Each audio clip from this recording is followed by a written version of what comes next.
da gente entrar em Daniel mesmo, no livro de Daniel da Bíblia, trazer umas questões que me falaram que alguns perguntaram, olha, eu não entendi aquilo e tal, que não está no livro de Daniel, foi na introdução. Eu falei, eu mostrei uma parte que é antes de Daniel, que Deus prediz que Jerusalém ia ser invadida pelos babilônios, e realmente aconteceu, os babilônios vieram, invadiram Jerusalém e levaram cativos alguns jovens, dentre eles Daniel. E aí que ele começa contando que ele estava em Babilônia, houve um cativeiro. E aí no texto em que Deus fala que ia permitir que Jerusalém fosse derrotada, ele diz assim, ó, eu sou o Senhor. Eles vão ver que eu conheço o futuro, que eu sei. E aí vem esse texto, que foi o polêmico. Ele fala assim, ó, eu crio a luz e as trevas. Eu faço a paz e crio o mal. E foi aqui que pegou. Eu não sabia que ia dar um impacto tão forte. E aí eu deixei passar e a gente continuou. Mas isso ficou assim, uma interrogação em muitos. E é interessante isso. E muitos querem dizer que, olha, tá aqui, ó, Deus também cria o mal. É o yin yang. Já viram o yin yang? Aquele símbolo que é duas gotas, né, envolvidas, uma branca e uma preta, mas a branca tem um pontinho preto e a preta tem um pontinho branco. Eles dizem que é o equilíbrio do universo entre o bem e o mal. Gente, o bem e o mal não tem nada a ver uma coisa com a outra, tá? Mas como é que diz que Deus criou o mal? E aqui é que está uma coisa interessante. A Bíblia não foi escrita na nossa língua. Ela foi escrita em hebraico, ela é traduzida. Olha só, gaveta teimosa. Ela foi traduzida... O Velho Testamento foi traduzido do hebraico. E a palavra mal no hebraico é ra. Essa palavra, ela não quer dizer só o mal moral. O mal moral, o roubo, a mentira. Ela quer dizer também calamidades. Tempo ruim, vamos dizer, não é? E nesse caso, Deus não pode estar falando que ele cria o mal moral, porque senão Deus seria imoral. Tá? Nesse contexto, Deus está falando que ele deixaria Jerusalém ser derrotada e levada em cativeiro para a Babilônia. E se a gente comparar com Isaías 47:11, que está falando a mesma coisa, você vê que ele está falando de calamidade. Ele fala assim, ó, na linguagem de hoje, a casa vai cair para vocês, eu vou deixar. Nabucodonosor vai vir, eu não vou proteger vocês, porque vocês precisam de um castigo. E ele deixou a nação toda ser levada. Na linguagem bíblica, principalmente no Velho Testamento, no pensamento hebraico, Deus é responsável por aquilo que ele deixa acontecer. Olha que interessante. Deus não fez o mal, mas ele viu que Jerusalém precisava de uma lição e ele falou assim, eu vou deixar acontecer. Ele viu que Nabucodonosor estava vindo, varrendo tudo em volta e falou, eu vou deixar Jerusalém ir também. Jerusalém precisava de um castigo. Veja que interessante essa passagem aqui, ó. Aliás, antes de ver João, quem está com a Bíblia, abre em Isaías 47:11, por favor. Só para a gente deixar essa questão bem clara. Deus cria o mal, não no sentido de mal moral, ou de Deus fazer a coisa má. Mas Deus, às vezes, permite que aconteça. Quando ele sabe que a gente vai aprender alguma lição, quando a gente precisa de um castigo, às vezes, ou quando a coisa aparentemente ruim para mim vai contribuir para alguém, eu vou ajudar alguém, eu vou ser um instrumento. Então Deus não faz o mal, mas ele permite. E nesse caso, em Isaías 47:11, a palavra mal aparece várias vezes. Mas o tradutor, ele traduz corretamente como calamidade, como devastação, como ruína. Eu queria que alguém lesse para mim, tá? Porque vocês já estão com ela aberta aí. Isaías 47:11. Pelo que sobre ti virá o mal, que por encantamento não saberás conjurar. Tal calamidade cairá sobre ti, da qual por expiação não te poderás livrar, porque sobre ti, de repente, virá tamanha desolação como não imaginavas. Tá? Então tem uma linguagem lá difícil de compreender, mas ele está falando o seguinte, eu vou deixar vir a devastação sobre você. Vai ser tamanha devastação que você nunca imaginou. Ele está falando para Jerusalém como se fosse uma pessoa, não é? Então veja, tudo isso que Deus está falando não é um mal moral. Tá? Tem gente que entende aqui que Deus cria o mal moral. Deus não pode ser tentado pelo mal. Deus é paz. E aí tem esse versículo aqui, ó, 1 João 1,5, diz assim, ó, Deus é luz e nele não há treva alguma. Em uma outra passagem que não está aqui, fala assim, ó, que Deus não pode ser tentado pelo mal, Deus ir para o lado do mal, porque Deus é perfeito. Tá? Então, em Isaías, quando Deus fala que eu faço a paz e crio o mal, nesse contexto de Isaías 45, Você percebe em todo o contexto que ele está falando de deixar Jerusalém ser levada em cativeiro. Ele fala, eu sei o que vai acontecer e eu vou deixar isso acontecer. Ele deixou acontecer o mal. Não um mal moral. Um mal de devastação, de tempo ruim. Deu para entender isso? Tá? Não existe equilíbrio yin e yang. Ou é bom ou é mal. Não tem dessa. Ah, não, mas tem que ter um pouquinho de mal. Se você tem um pouquinho de mal, então é hipócrita. Não é? Ou é bem, ou é de Deus, ou não é. Tá? Ficou clara essa questão? É no sentido de, tipo assim, tirar a proteção, por exemplo. Quando a gente está com Deus, nós temos Exatamente. proteção. É isso daí. Aí ele deixa acontecer, seguir o curso natural. Deixa seguir um curso natural. Exatamente, falou tudo. No final, por exemplo, quando fala que o ímpio vai perecer no juízo final, é Deus deixar ele colher os frutos que ele plantou. E não de Tá? que ele esteja desejando. E não que ele deseje o mal. Pelo contrário, em Ezequiel 33:11, Deus fala assim, ó, por favor, se convertam. Deus está É pedindo. como se fosse uma revolta dele contra as pessoas por não ouvirem a voz dele. É como se fosse uma mágoa, não uma revolta, né? Ezequiel 33:11, ele fala, por favor, se convertam. Eu falo 2 vezes, se convertam. Para que vocês vão morrer? Então, quer dizer, não é ele que mata, é ele que deixa acontecer. É uma consequência. É uma consequência. Ele está falando, por favor, fiquem comigo. Né? Como um pai falando assim, filho, não vai por aí. Não vai, fica comigo. O filho fala, pai, eu vou onde eu quiser, eu tenho livre-arbítrio. E se tem uma coisa que Deus não faz, é nos obrigar a obedecê-lo. Deus não obriga. Ele é um gentleman. Ele implora, por favor, fica comigo. Tá bom? Ezequiel 33:11, para quem achou aí, ele fala, convertei-vos, para que morrer? Para que morrer? Então, o mal que Deus deixa acontecer hoje é exatamente o que ela falou. Deus retira a proteção se for necessário. Se for para o meu bem, se for para a minha educação, se for para me punir, se for preciso, para eu aprender uma lição, até que eu possa, de repente, até me converter e me salvar no final. Né? Às vezes acontecem coisas ruins com a gente, Deus permite, e a gente tem que estar com o olho aberto para isso. Que às vezes nessa situação ruim que eu estou, eu posso ser uma bênção para outra pessoa. E às vezes se a gente ficar só lamentando, por quê, Senhor, por quê, por quê?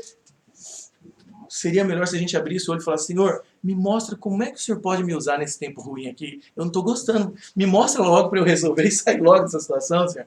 Né? Se eu tiver que aprender uma lição, me mostra. Abre os meus olhos. Tá? Então, é nesse sentido. Por quê, para quê, né? Para que, Senhor, que o Senhor permitiu? E nem sempre é Deus que permitiu eu ir por ali. Às vezes eu que fui pelo caminho ruim mesmo. Vocês concordam?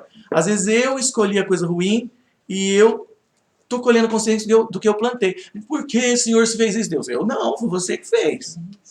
Né? Eu tinha muita dúvida na questão de criar, né? Porque se Deus criou tudo, então quer dizer que ele criou o mal. Aí eu tinha muita dúvida. Aí uma vez eu perguntei pro meu pai, assim, tá estudando e tal, aí ele falou assim que, na verdade, o mal não existe.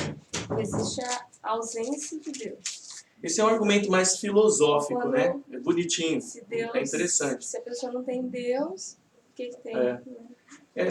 Se não tem luz, é trevas, né? Aí ele usou ainda a escuridão. Ele falou, a escuridão existe? Não, não existe. Existe a ausência da luz. A ausência da luz.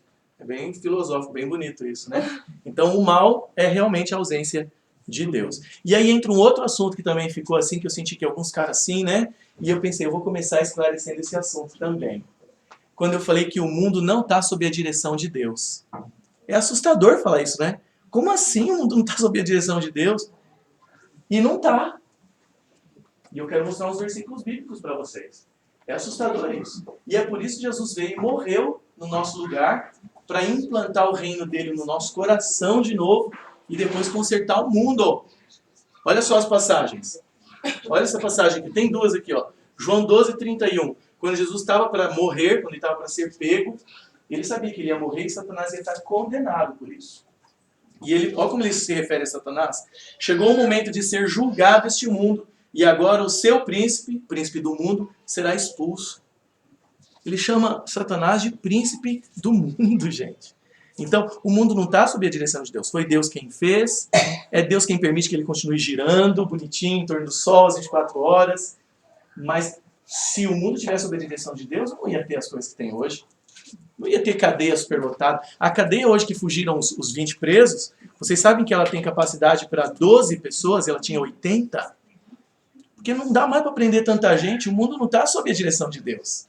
Tá? Quando alguém escolhe matar alguém, não está sob a direção de Deus. Infelizmente, o pecado entrou no mundo e tomou conta.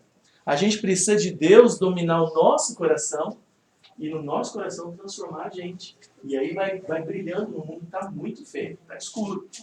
Olha essa outra passagem, João 16:11. Depois que Jesus morreu e tudo, aí ele disse assim, ó, o príncipe deste mundo já está julgado. E a palavra correta aqui para julgado, a melhor tradução, é condenado. É julgado, mas condenado.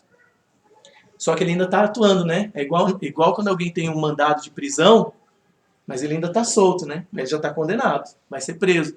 É o que acontece hoje. Enquanto isso, a gente tem escolhas para fazer. De que lado que eu tô? Eu estou do lado de Deus ou eu estou do lado do mundo? Por isso Jesus fala assim, ó, não ameis o mundo. Quando ele fala o mundo, é o sistema do jeito que está funcionando, de pecado. Se alguém ama o mundo, ele fala o amor de Deus não está nele. Aí ele vai querer só zoeira mesmo, só coisa errada contra Deus. Tá? Então essas duas passagens deixam bem claro o que eu quis dizer. O mundo não está sob a direção de Deus. Mas o nosso coração pode estar. A nossa pessoa, a nossa casa, tá? As coisas que a gente faz pode estar sob a direção de Deus. Olha essas outras duas passagens. Ó. 1 João 5,19. Sabemos que somos de Deus. Nós que a gente cantou no começo, sou de Jesus, né? Eu escolho Jesus. Muito bonito aquilo. Nós somos de Deus. Mas o mundo inteiro, ele fala. O que tem no mundo inteiro? Jaz no maligno. É assustador isso. Assustador não para nós. Nós estamos sob a direção de Deus. Mas esse mundo é doido, cada vez mais. Tá? E o último que eu queria mostrar, para confirmar o que eu falei, 2 Coríntios 4, 3 e 4. Olha que forte isso daqui, ó. Já que o mundo jaz no maligno, olha que forte isso. 2 Coríntios 4, 3 e 4. Paulo está dizendo, se o evangelho está encoberto, as pessoas não conseguem perceber o evangelho, para os que se perdem é que está encoberto. Porque eles querem continuar no mundo e se continuar vai se perder, não consegue ver que está tudo errado. O Deus deste século, olha como que Deus chama Satanás. 2 vezes ele chama de príncipe deste mundo e agora ele fala o Deus deste século. O Deus deste século cegou o entendimento dos descrentes, eles não conseguem perceber. Fala assim, você é bobo, você acredita nesse livro? Esse livro aqui é milenar. Aliás, eu queria depois convidar vocês para uma palestra que eu vou dar domingo à noite, para quem quiser ir. Depois eu mando o endereço, que eu vou mostrar evidências arqueológicas e científicas e tudo, de como que a Bíblia é perfeita, de que ela é de confiança totalmente. Domingo à noite lá no Jardim Iguaçu. Depois eu mando o endereço para vocês. Tá? Então ele fala que o Deus deste século cegou o entendimento dos descrentes para que não vejam a luz do Evangelho da glória de Cristo, que é a imagem de Deus. Então você falou que as trevas é a ausência de luz, né? Então você vê, o versículo aqui fala que Satanás, né, o mal deste mundo, cegou para que eles não vejam a luz. Preferem continuar nas trevas e achando que está tudo legal, está tudo certo. Isso é uma passagem também que fala que seja a luz do mundo, né? Para a gente ser luz, porque o mundo está em trevas. E tem uma outra passagem em João 3,17 que fala assim, acho que é 3,17, é ali pertinho, que fala assim, ó, que o julgamento do mundo vai ser esse. A luz veio ao mundo, mas os homens amaram mais as trevas do que a luz, porque o Deus desse século cegou o entendimento. Ou seja, consigo confirmar o que eu falei aqui, que o mundo não está sob a direção de Deus, mas quando Jesus voltar, aí vai ter uma plaquinha assim, ó, sob nova direção. Aí a coisa vai ser boa, não vai? Vai ser boa, vai ser perfeito. Tá bom? Então, só para recapitular para quem está vindo hoje a primeira vez. Ah, tá, eu coloquei um versículo aqui para ninguém se assustar com tudo isso, né? Falando, nossa, que medo. Mas Jesus faz uma promessa fantástica. Lucas, aliás, capítulo 10, principalmente lá no versículo 17 a 19. Ele fala assim, ó, eu vos dou, para quem crê nele, eu vos dou autoridade sobre todo o poder do inimigo e nada absolutamente vos causará dano algum. O que vocês acham disso? Maravilhoso, né? Mas ele está falando aqui com relação aos poderes do mal, né? Dos anjos caídos e tal. Ele fala assim, ó, se vocês estiverem comigo, eu dou autoridade para vocês e nada absolutamente vos causará dano. Para quem não trabalha, não vive nesse ambiente espiritual, não percebe. Mas, gente, o fenômeno sobrenatural ele está em todo lugar. É que se a gente não quiser ver, não participar, a gente não vai ver nunca. Mas eu, como pastor, sempre me chamam para tentar fazer alguma coisa diferente, né? Graças a Deus nunca me chamaram assim para expulsar algum demônio e tal. Uma vez só me chamaram, 2 vezes na verdade. Uma vez a gente orou à distância, eu orei à distância e falei, Senhor, não deixa acontecer um negócio desse não, por favor, manda embora para não chegar lá e ficar fazendo carnaval. E chegou lá e tinha passado, a pessoa estava assim, onde que eu tô, o que aconteceu? E numa outra vez foi um pessoal doido aí, coitado, uma velhinha estava tendo uma convulsão, eles acharam que ela estava com demônio, que droga, né? Coitadinha, né? E numa outra ocasião me chamaram para tirar um copo de uma casa que estava possuído. Olha a ideia do povo. Um copo possuído. Eles fizeram aquela brincadeira das letras, e aquilo é muito perigoso, sabiam? Porque você chama o inimigo, ele vem, rouba, rapidão. Né? Fizeram a brincadeira do copo, e aí diz que uma pessoa lá ficou possessa e tal, e passou, né? Aí diz que a pessoa foi pegar o copo, e diz que dava choque e tal, né? E aí, eu amo muito essa passagem. Jesus fala assim, ó, eu vos dou autoridade sobre todo o poder do inimigo. Nós temos ser luz no mundo. Mas essa passagem está falando que nada com relação aos poderes do mal. Tá? Eles, que nem... já aconteceu, por exemplo, eu nunca vi esse fenômeno, graças a Deus. Mas já aconteceu de eu ver pessoas dizendo que estava tendo essas coisas em casa, de voar panela e tal, de noite, sabe? E depois que elas se entregaram de verdade a Jesus, passou, acabou. Nada absolutamente causará dano.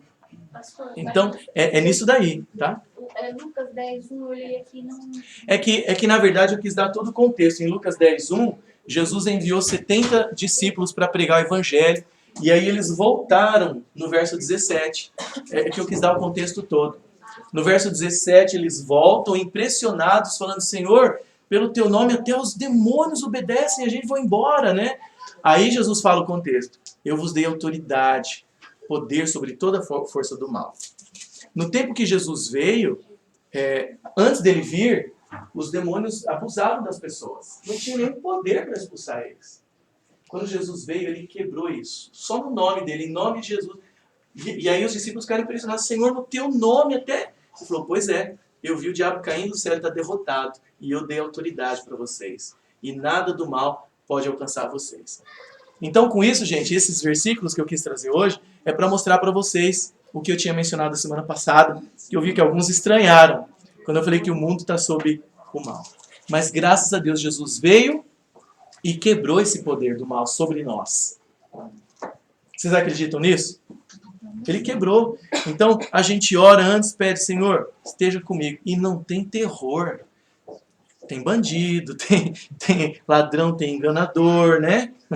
Mas o mal não pode comigo. Dá para dizer amém por causa disso? Amém. Dá para dizer, né? Graças a Deus por isso. Tá? Então, agora a gente vai para Daniel. Para quem está chegando hoje, Daniel, a gente falou do capítulo 2, o rei Nabucodonosor viu uma estátua gigantesca de vários elementos de metais. Cabeça de ouro, peito e braços de prata, a cintura de bronze, as pernas de ferro.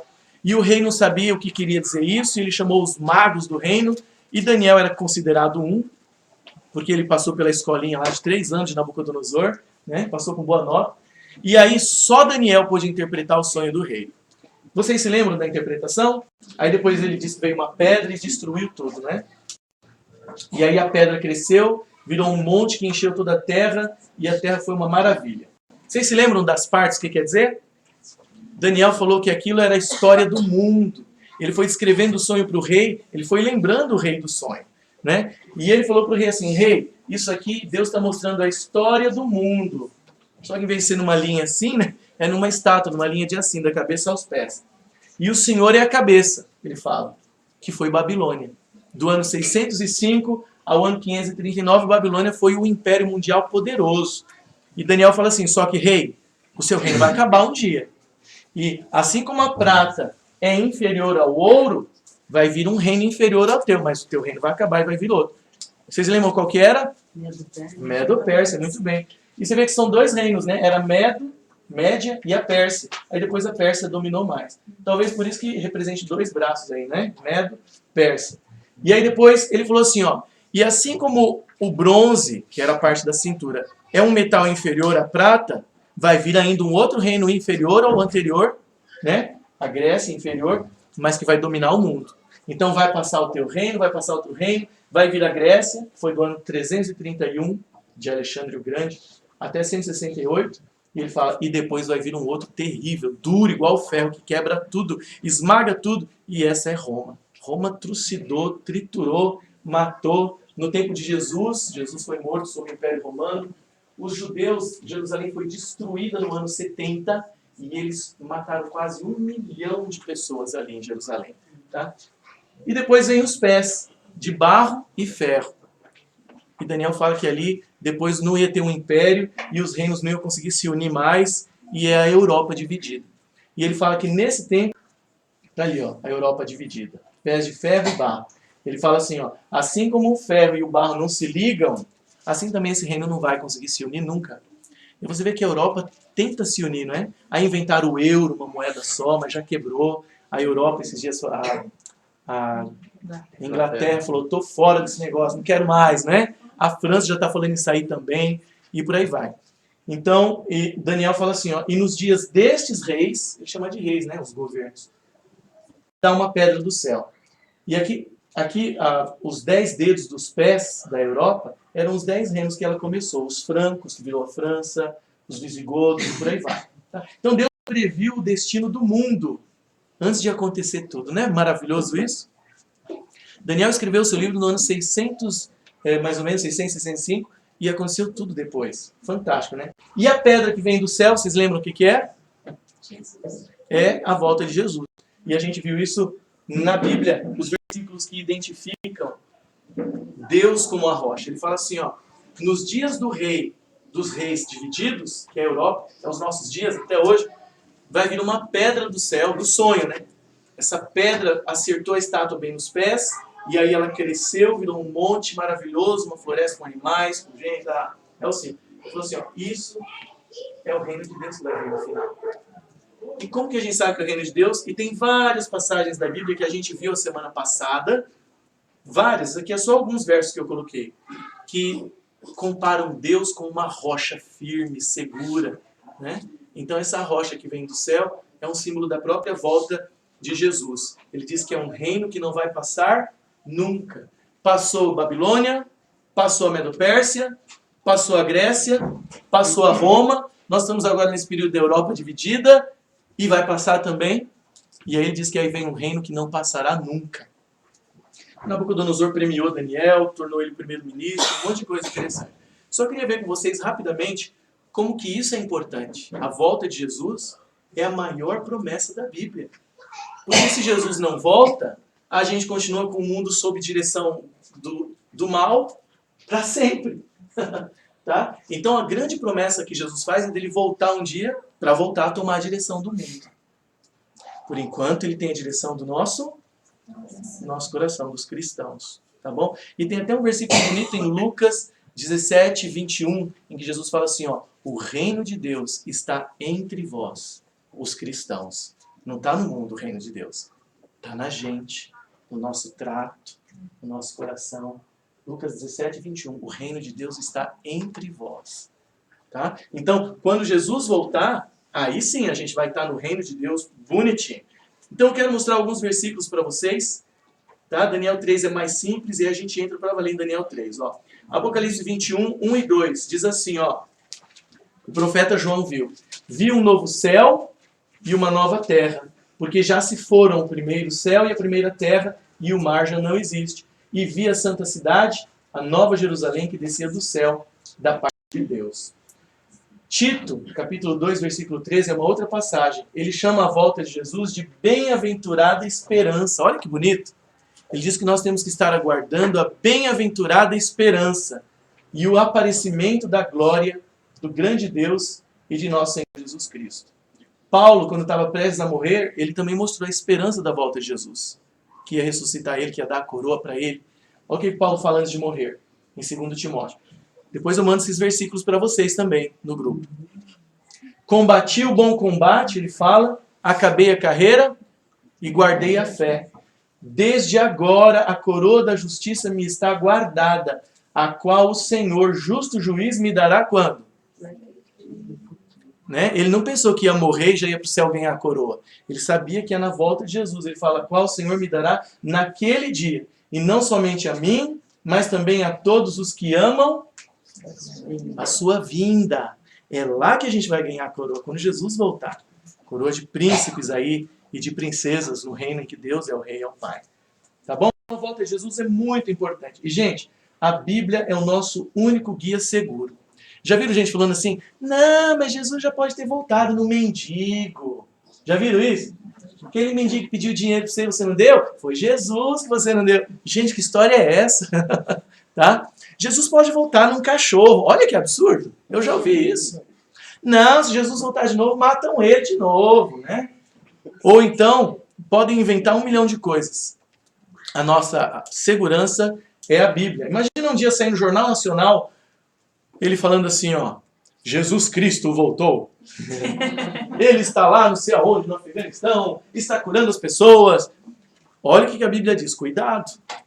Em Mateus 24, 26, Jesus fala, portanto, se vos disserem, eis que ele está no deserto. Está lá, então vamos lá. Né? Não saiais, não vão não. Eis que ele está no interior da casa. Não acreditem. Porque ele diz que ele vai aparecer no céu, no alto, que todos vão ver. Se falar em algum dia que Jesus voltou, ele está lá no Marrocos, lá na China, sei lá onde, aí dá uma saidinha, olha para o céu assim. Não voltou não estou vendo ele. Tá? Ele diz que aparecerá no céu e todo olho o verá. Tá bom? Será uma vinda visível. Mateus 24, 27, ele fala assim, ó, porque assim como o relâmpago sai do Oriente e se mostra até no Ocidente, assim será também a vinda do Filho do Homem. Olha como essa promessa está na Bíblia. Ela está mais de 300 vezes na Bíblia. Sabiam disso? Mas o mundo esqueceu disso. O mundo não pensa nisso. Porque tem que se preocupar com tanta coisa e não pensa mais na volta de Jesus. Tá? Apocalipse 1,7, outra passagem. Eis que ele vem com as nuvens. E quantos o verão? Todo olho o verá. Mas como todo olho verá se a Terra é redonda? Se ele aparecer aqui na altura aqui da América, como é que vão ver lá na China? Mas o mundo gira, não gira? O Sol está em algum momento na China, a Terra continua girando e uma hora a gente vê o Sol, não vê? Ele vai estar no alto e todo olho verá de alguma forma. Tá bom? Ele não vai ser assim, ó, ele vai estar no alto e todo mundo vai ver Jesus voltando. Tá bom? E ele diz que a glória dele é tão grande que é como um relâmpago que brilha num canto e você vê até o outro. Eu quero estar aqui para ver isso, hein, gente? Mateus 24, 30, Jesus fala assim, ó, e verão o Filho do Homem vindo sobre as nuvens do céu com poder e grande glória. Será uma vinda audível, dramática, vai ter barulho. Apocalipse 16, e houve vozes e trovões e relâmpagos e um grande terremoto. O negócio não vai ser assim, secreto. Um terremoto como nunca houve desde que há homem sobre a terra. E toda a ilha fugiu e os montes não se acharam. Outra coisa que vai chamar muita atenção, os mortos em Cristo serão ressuscitados. Aí alguém vem e fala assim, isso aí não, se o morto ressuscitar... Gente, se os mortos não ressuscitarem, o que a gente está fazendo aqui? A gente está perdendo tempo, por quê? Né? A Bíblia promete que a morte é um intruso no plano de Deus, não faz parte. E assim como Deus criou Adão e Eva, Deus vai recriar as pessoas. E essa é uma promessa da igreja, ó, é que a gente perde de vista. A igreja, desde os primeiros séculos, diz assim, numa frase da reza dela, do dogma, ela fala assim, ó, creio na ressurreição dos mortos. Tem uma variante que alguns falam, creio na ressurreição da carne, que é o correto na Bíblia, tá? A igreja diz, creio na ressurreição da carne, mas não pensa no que está falando. Essa é a promessa de Deus. Quando Jesus voltar, os mortos vão ressuscitar. E aí Deus vai recriar a terra. Como é que se explica isso cientificamente? Não se explica, porque Deus aí domina. Ele domina sobre a natureza. Deus cria, Deus recria. Tá bom? 1 Tessalonicenses 4,16 diz assim, ó, porque o mesmo Senhor, o Senhor mesmo, quer dizer, Ele próprio, descerá do céu com alarido, quer dizer, com um barulho, né? Com voz de arcanjo, com a trombeta de Deus, e os que morreram em Cristo, o que diz lá? Ressuscitarão primeiro. E depois nós, os vivos, os que ficarmos vivos, seremos arrebatados juntamente com eles nas nuvens para o encontro do Senhor nos ares. Imagina, que encontro feliz esse. Você vê quem já foi, quem partiu, e que você vai poder se reencontrar. Pode falar, pode falar. Falou assim que só ressuscitarão os que morreram em Cristo. Em Cristo ressuscitarão primeiro. E esse é um estudo que a gente vai chegar em Daniel 12, ele fala disso, dessa ressurreição. Quando a gente chegar no último capítulo de Daniel, Não, a gente vai ver essas duas ressurreições. Muito bom. Morreu e é ateu, ele não vai ressuscitar? Se ele era um ateu, mas que era um ateu sincero, né? Só Deus pode julgar. Ele pode ressuscitar na primeira e falar assim, rapaz, eu estava errado, né? Senhor, me perdoa, né? Só Deus sabe. A gente não consegue julgar as intenções, só Deus, tá? Só Deus consegue julgar quem que é rebelde, quem que está na ignorância, só Deus. Tá bom? Boa pergunta. Então haverá duas ressurreições. Mais para frente a gente vai tratar disso, tá? Filipenses diz assim, ó, nós aguardamos dos céus o Salvador, o Senhor Jesus Cristo. Olha quantas passagens, gente. Transformará o nosso corpo. Ó, quando o Filho do Homem vier em sua glória e todos os anjos com ele. Tá bom? Então é muita coisa. Com isso a gente recapitulou e completou Daniel capítulo 2. O que vocês acharam? Que horas são, gente? Então dá tempo da gente ver rapidinho Daniel capítulo 3. Pode ser? Pode. Então vamos lá. Não é difícil. Daniel 3. Por que eu quis trazer essa recapitulação? Porque o 3 não vai ser. Daniel capítulo 3. Só para eu não ficar falando, agora eu vou deixar vocês falarem também. A gente vai fazer assim, cada um lê um versículo, tá bom? Daniel capítulo 3. Quem não quiser ler, não quer passar vergonha, fala assim, passo. Tá bom? Eu começo aqui e vamos passando aqui, ó, para só não eu ficar falando. Daniel capítulo 3, versículo 1. Só para você voltar aqui, ó, para o ambiente, para a gente captar aqui o contexto. O rei tinha aprendido que ele é a cabeça de ouro e que um dia ela ia passar. Então ele teve uma ideia geniosa. Eu vou fazer uma estátua toda de ouro e todo mundo vai adorar ela, reconhecendo meu poder. Tá bom? Para de beber água. Vamos lá. Daniel capítulo 3, versículo 1. Ó. O rei Nabucodonosor fez uma imagem de ouro inteira, da cabeça aos pés. Não é só a cabeça. Não, meu rei não vai passar, não. Uma estátua de ouro que tinha 60 côvados de altura e 6 de largura. Levantou-a no campo de Dura, na província de Babilônia. Versículo 2. Então o rei Nabucodonosor mandou ajuntar os sátrapas, os prefeitos, os governadores, os juízes, os tesoureiros, os magistrados, os conselheiros e todos os oficiais das províncias, para que viessem à consagração da imagem que o rei Nabucodonosor tinha levantado. Era uma festa oficial, chamou todos os oficiais. Versículo 3. Então se ajuntaram os sátrapas, os prefeitos, os governadores, os juízes, os tesoureiros, os magistrados, os conselheiros e todos os oficiais das províncias, para a consagração da imagem que o rei Nabucodonosor tinha levantado, e estavam em pé diante da imagem que Nabucodonosor tinha levantado. Nisto, o arauto apregoava em alta voz. Ordena-se a vós outros, ó povos, nações e homens, de todas as línguas. Quando ouvirdes o som da trombeta, do Pífaro, da harpa, da cítara, era um tipo de harpa. Ela está no versículo 5. É que é um pouquinho diferente. É que esses instrumentos, deixa eu falar para vocês, esses instrumentos, eles estão numa linguagem muito antiga e a tradução às vezes muda. O tradutor fala assim, gente, que instrumento que é esse? Aí um põe pífaro, o outro põe flauta. Tá? São palavras antigas. De foles e de toda a sorte de música. Vos prostrarei e adoreis a imagem de ouro que o rei Nabucodonosor levantou. Qualquer que não se prostrar e não adorar, será na mesma hora lançado na fornalha de fogo ardente. Bonzinho o rei, né? Fez a estátua toda de ouro e com isso ele quis mostrar o poder dele. Ó, esse sou eu. Eu não vou durar até um outro período que venha outro. Eu vou durar até o final. Fez a estátua todinha de ouro e tinha que adorar a estátua, reconhecendo o poder dele. E automaticamente reconhecendo o poder dele, estava reconhecendo os deuses dele. Tá bom? E quem não adorar, simplesmente vai morrer no fogo. Bonitinho, né? Ele estava achando que ele não ia morrer? Pois é. Ele achou que com isso é um misticismo, né? Ele ia ser imortal. Ô, gente, só uma pausa. Superstição existe ainda hoje ou não? Sim. A superstição é uma praga. Ontem eu perguntei por que uma pessoa não estava mais indo numa igreja. Eu prego em 5 igrejas. Aí me falaram de uma pessoa, eu falei, mas por que não está vindo? Olha a ideia da mulher. Tem um púlpito lá onde a gente põe... Tomara que ela não assista depois dessa gravação. Tem um púlpito lá... Fala o nome dela para eu orar por ela. Tem um púlpito lá que é transparente. Ele não é de madeira, para eu apoiar a Bíblia, né? De acrílico. E a sombra, tem uma luz na frente, né? E a sombra que bate nele, que bate na parede atrás, a plataforminha dele assim, faz aparecer lá na sombra uma cruz de cabeça para baixo. Aí ela disse que ela viu que naquela igreja tem uma cruz de cabeça para baixo na parede, então ela não quer ir nunca mais. Olha o que é a superstição, gente. Né?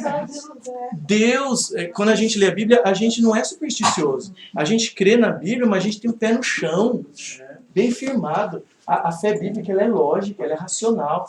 Tem coisas que a gente não explica. Como eu falei da ressurreição, como é que você não explica? Mas quem é que vai fazer isso? Sou eu? É cientista? Quem é que vai fazer a ressurreição? É Deus. Então não tem explicação, mas foi Ele que falou, então é. Mas a fé religiosa não é supersticiosa. Ela tem o pé bem fundado no chão. Agora viu a sombra de cabeça para baixo lá? Que absurdo, né? Uma pena, uma pena. Mas depois a gente edita essa parte, tá? Vamos ler o versículo... Qual que é o próximo? 7. Por favor. Portanto, quando todos os povos ouviram o som da trombeta, do pífaro, da harpa, da cítara, do saltério e de toda sorte de música, se prostraram os povos, nações e homens de todas as línguas e adoraram a imagem de ouro que o rei Nabucodonosor tinha levantado. O que mais? O próximo, por favor, versículo 8.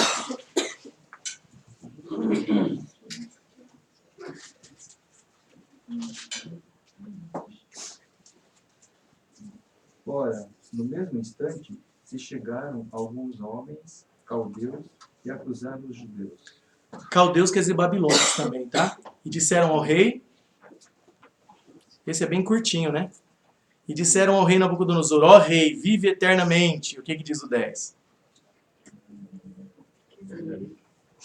Pode ser? Pode ser? Pode ser? Sim, ó. Ah, tá bom. Passa. Ó, o 10, né? Isso. Ó rei, tu decretaste que todo homem que ouvisse o som da trombeta, da flauta, da harpa, da cítara, do saltério, da flauta dupla e de todo tipo de música, se prostraria e adoraria a estátua de ouro. E ali atrás... E qualquer que se não prostrasse e adorasse seria lançado dentro do forno de fogo ardente. Há uns homens judeus. Olha que fofoqueiro, hein? Ele veio e está contando para o rei. O senhor falou que era para jogar. Tem uns homens judeus aí... Pode ler. Há uns homens judeus que tu constituíste sobre os negócios da província da Babilônia, Sadraque, Mesaque e Abednego. Estes homens, ó rei, não fizeram caso de ti. A teus deuses não servem, nem adoram a imagem de ouro que levantaste. Foi lá e entregou os 3 jovens. Agora vem uma pergunta antes dela continuar. Cadê o Daniel? Eu ia falar isso agora. Né? Daniel não foi. Cadê o Daniel? Nós não sabemos onde é que estava o Daniel. Com certeza ele não se prostrou diante da estátua. Então, alguns acreditam que o rei Nabucodonosor, como o rei elogiou ele, que ele interpretou o sonho da estátua, e ele era agora o primeiro-ministro, talvez ele estava liberado disso, ou talvez ele foi viajar a negócios, né? Mas, com certeza, ele não estava lá. Ele estava fora disso, tá bom? Então Nabucodonosor, irado e furioso, mandou chamar Sadraque, Mesaque e Abednego, e trouxeram a estes homens perante o rei.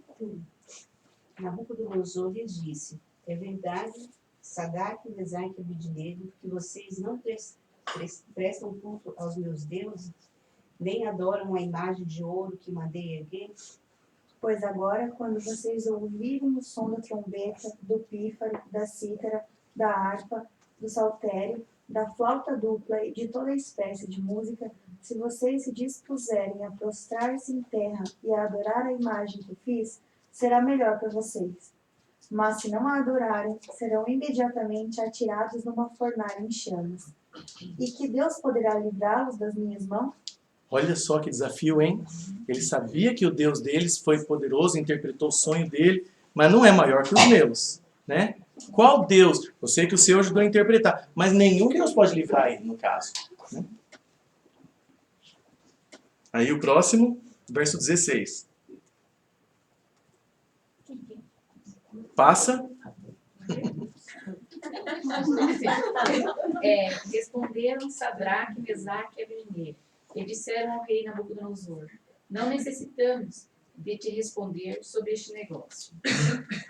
Se o nosso Deus, a quem servimos, quer livrar-nos, ele nos livrará da fornalha de fogo ardente e das tuas mãos, ó rei.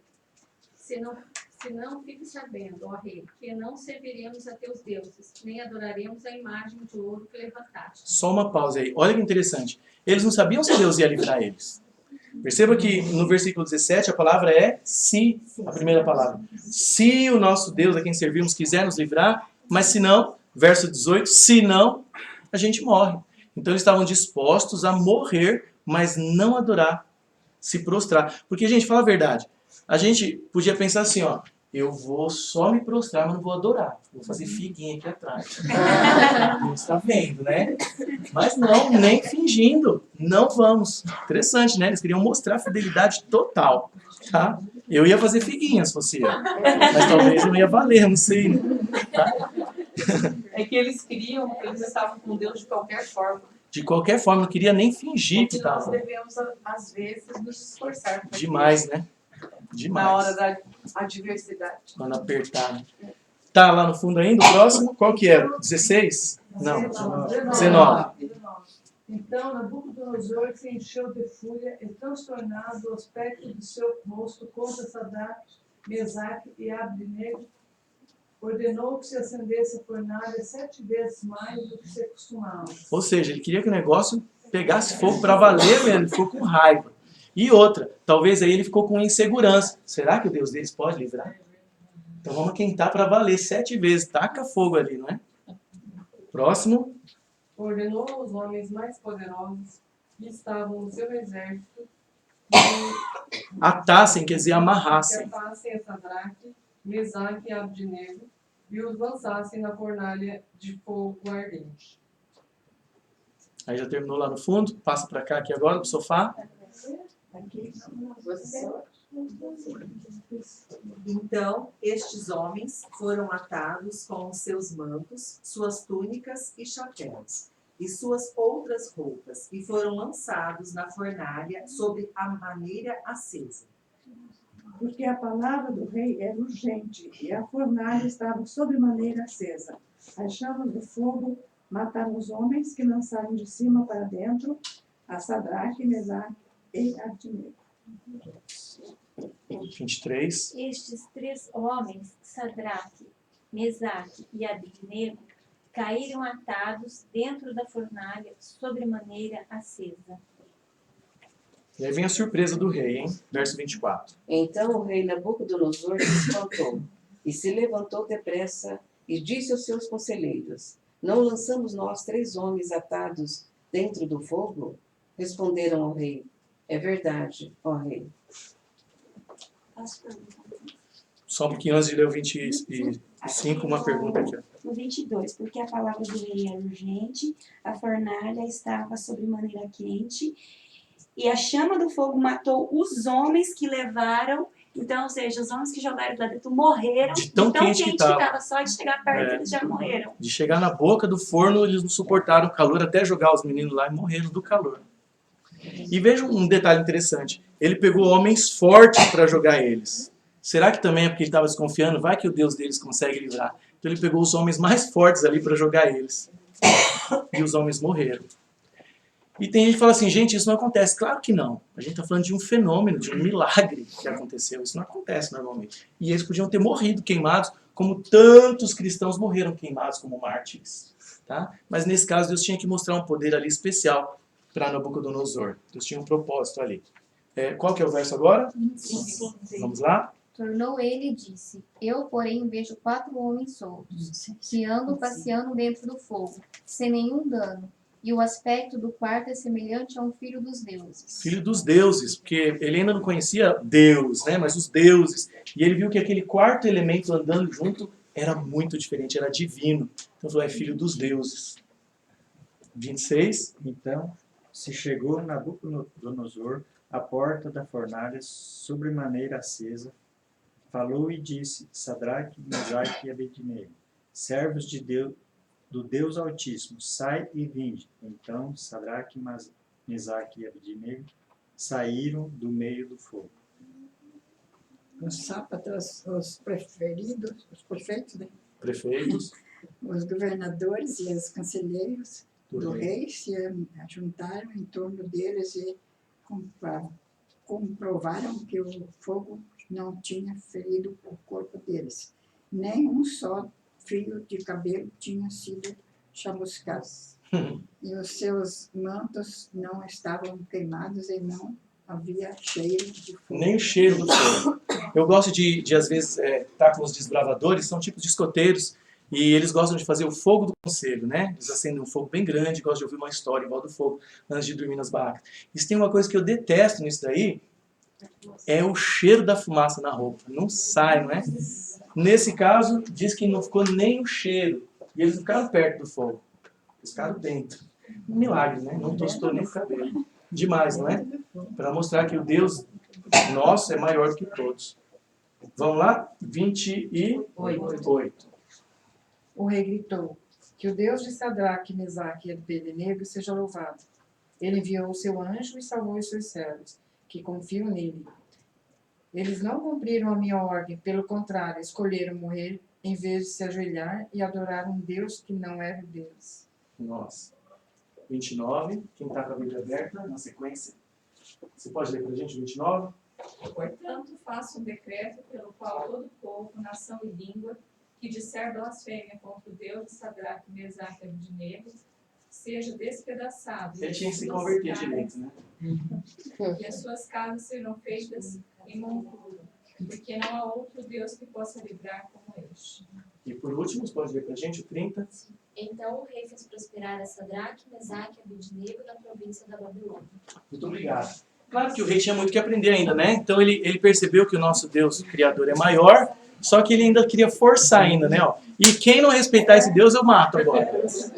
Né? A gente vai aprendendo de pouquinho em pouquinho. Essa história é fantástica, tem muita coisa interessante aqui. O rei achou que por mudar o que ele viu na visão dele, da estátua, ele ia ser eterno. Né? Se a estátua era a linha do tempo, e ele era só a cabeça de ouro, então ele fez tudo de ouro. E ao adorarem essa estátua, ele queria que todos reconhecessem o poder dele, os deuses dele, a supremacia dele. Agora, essa lição de hoje, capítulo 3, é simples. Tem pouca coisa aqui para a gente discutir, mas muito profunda, tá bom? Olha aqui, ó. Por que os hebreus não deveriam se prostrar diante das imagens? Olha que importante isso, gente. Primeiro, em Mateus 4:9, prostrar-se era um sinal de adoração. Quando Satanás queria ser oficialmente reconhecido como o dono do mundo, né?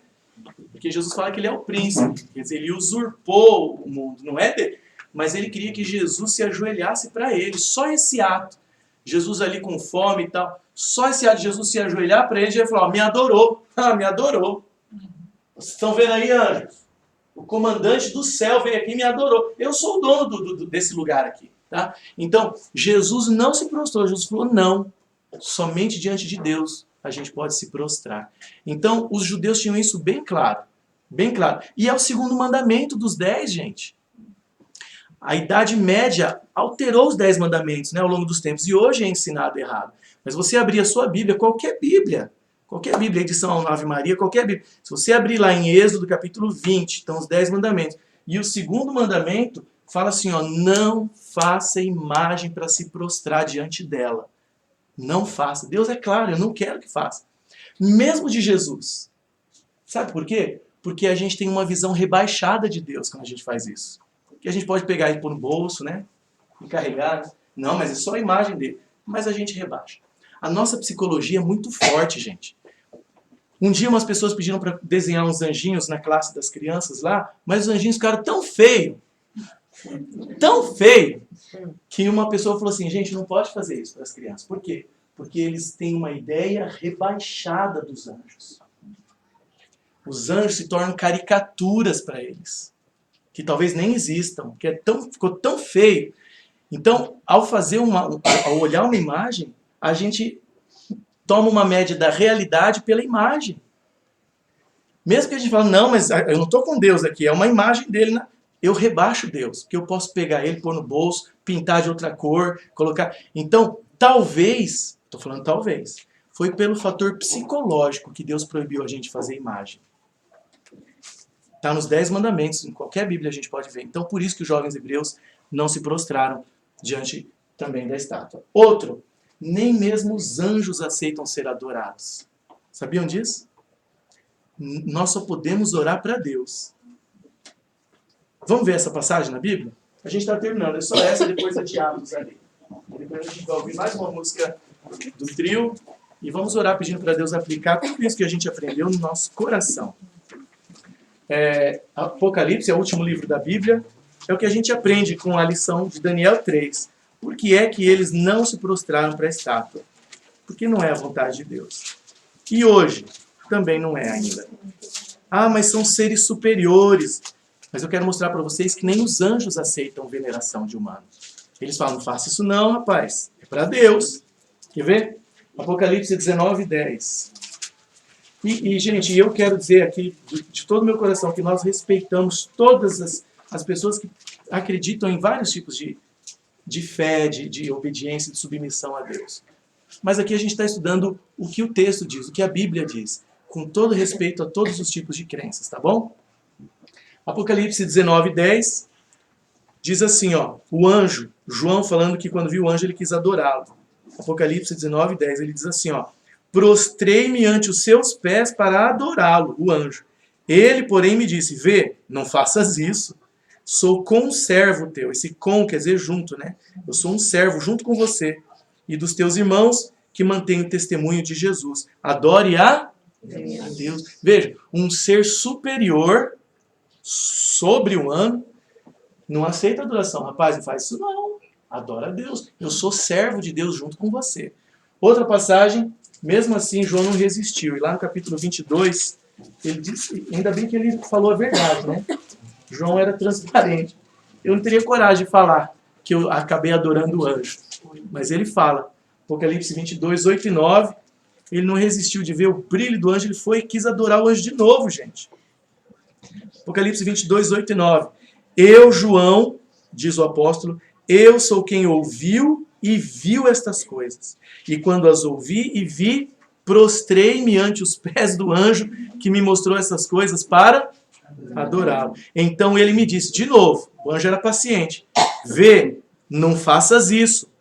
Eu sou conservo teu. Ele falou de novo. Quer dizer, eu também sou servo de Deus junto com você. Dos teus irmãos, os profetas e dos que guardam as palavras deste livro. Adore a Deus. Olha que fantástico isso. Gente, se um anjo não aceita a veneração, a adoração dos humanos, ele é maior que nós. O que dizer de um ser humano que era um santo? São João, São Pedro, São Paulo. Será que o São Pedro aceitaria a veneração de alguém? Ele mesmo diz que não. Vocês querem ver aonde? Vamos lá então, Atos, para terminar. Atos capítulo 10. Um tal de Cornélio, quando viu Pedro entrando na casa dele, se ajoelhou para adorar o Pedro. Pedro fez igual o anjo, falou, eu também sou humano, não faz isso não.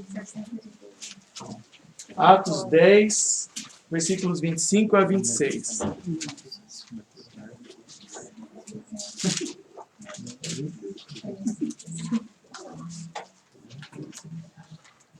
Tem todo um contexto, a história é bem bonita. Vamos pegar só essa parte, tá? Versos 25 e 26. Todo mundo achou? Atos capítulo 10, versículo 25 e 26. Ele diz assim, ó. Aconteceu que, indo Pedro a entrar, que ele foi visitar o tal do Cornélio, lhe saiu Cornélio ao encontro e prostrando-se aos pés, o que ele fez? Adorou. Olha o que Pedro fez, verso 26. Mas Pedro o levantou, dizendo, ergue-te, que eu também sou homem. Me adora não. Tá? Então, a grande lição que a gente tem com Daniel 3, gente, é que a gente não deve rebaixar Deus a uma coisinha feita pelas mãos. Ele tem que ser continuado o Deus invisível, que eu creio pela fé sem ver, e que eu sei que passou por aqui e pisou por aqui. O desejo de Deus é que a gente não faça imagens e que a gente não venere anjos e nem humanos, porque eles mesmos não aceitam isso. É para Deus que vai. Essa é a grande lição de Daniel capítulo 3. Bom, não é? Alguém quer perguntar alguma coisa para a gente terminar? Essa classe é boa, hein? É o professor explicou. É? Obrigado. Por favor. Só um comentário, aquela questão lá do ateu que você falou. É bem interessante, porque me lembrou uma coisa bem engraçada. Que eu trabalho com animais, né? Eu sou tosador. E certo dia chegou uma menina lá para fazer um freelance, trabalhar e tal. E eu tava escutando uns louvores. E aí ela perguntou, você é crente? Eu falei, sim, sou cristão e tal. Eu falei, e você? Ela falou, eu sou ateia. E aí, resumindo, a gente foi trabalhando e tal, e bem lá pro final do dia, escapou um pitbull lá da máquina lá e ia pegar um cachorrinho pequeno. Aí ela, ai meu Ela Deus. gritou, ai meu Jesus. Então assim, nem ele sabe que são de verdade. Esses dias o Richard Dawkins deu uma dessa também. O Richard Dawkins é um cientista que é o maior inimigo do cristianismo hoje. Ele é ateu e proclama ateísmo. Aí teve um debate com um evangélico, que é americano, né? E aí ele falou assim, os cristãos mesmo nem creem em Deus, ele falou. Porque foi feita uma pesquisa em que a maioria dos cristãos não sabem qual é o primeiro livro do Novo Testamento. Aí o evangélico falou assim, e você acha que por isso eles não são cristãos? Ele falou, claro, e é triste isso, né? Ele falou assim, claro, eles dizem que creem no livro, mas eles nem conhecem o livro, então eles não são. Aí o evangélico, isso está em vídeo, o evangélico perguntou para ele assim, você acredita na evolução, né? Ele, sim. Ele, você crê no que Charles Darwin escreveu, né? Sim, claro. Ele falou assim, então você já leu o livro dele sobre, como que é o nome mesmo? A origem das espécies. Ele falou, claro, absolutamente. Ele falou assim, e você pode me dizer o título inteiro do livro? Porque o título do livro é gigante. A origem das espécies, segundo não sei o que lá, dos mais fracos, mais fortes, é um título gigantesco. Aí o Charles Darwin, o Richard Dawkins, claro, a origem das espécies, segundo, oh my God. Isso está em vídeo. Ele chamou Deus para ajudar ele a provar que ele era ateu. Terrível, né? Que a gente permaneça... Quer mais uma pergunta para a gente fechar? Você falou ali que o Daniel não estava nesse segundo episódio, né? Também não estava naquele quando o rei chamou os magos lá para decifrar o sonho dele, que ele mandou matar todo mundo. Também não estava ali. Deus protegendo ele para ele ir na hora não certa. nessa cilada aí. Boa, bem lembrado. Deus é muito bom, né? Gente, então hoje é mais uma lição que a gente adore a Deus, direto com o Senhor, Criador. Porque o resto, se você estiver orando para outros, eles não vão te ouvir. Eles vão falar assim, para com isso, rapaz. Adora a Deus. E Deus ouve a oração. Eu quero perguntar, mas os anjos, a gente pode pedir, porque eu sempre falo, dorme com Deus e os anjos. É, a frase é bonita, né? Mas os anjos, a Bíblia promete que Deus manda os anjos para nos guardar. Mas nós não podemos falar com eles, porque senão acaba sendo uma veneração. Entendeu? A gente para de falar com Jesus para falar com o anjo, a gente caiu aí, né? Né? A gente desceu em qualidade. A gente conversar com o anjo, ele está lá. Mas ele não, eu acho que ele não aceita isso também. Ele fala assim, ó, fala com Deus, né? Senão a gente acaba venerando, apreciando, além do normal o anjo. Tá bom? Eu queria ler uma parte, uma vez eu já estudei, porém... Vocês conseguem ouvir ela? Não? Ah, tá. Eu vou ler mais alto, então. Que eu acho que é muito, muito importante pra gente. Em 1 Timóteo, no capítulo 2, fala assim, porquanto há um só Deus e um só mediador entre Deus e os homens, Cristo Jesus, homem, o qual a si mesmo se deu em resgate por todos, testemunho que se deve prestar em tempos oportunos. É só Jesus. Então o é mediador. só Jesus. Até o anjo, a gente ficar conversando com ele, ele acaba sendo um mediador, não é bom? Ótimo versículo, obrigado. Então, gente, eu quero pedir perdão por ter passado um pouco da hora hoje. Esse negócio de querer fazer recapitulação acaba atrasando um pouco. Mas valeu? Aí a gente tenta compensar a semana que vem, no próximo encontro. Vamos fazer só o capítulo 4, ele é mais simples, ele é enxuto e a gente termina meia hora mais cedo aqui, tá bom? Para ninguém ficar triste assim, puxa, que tarde, tá? E eu quero ouvir agora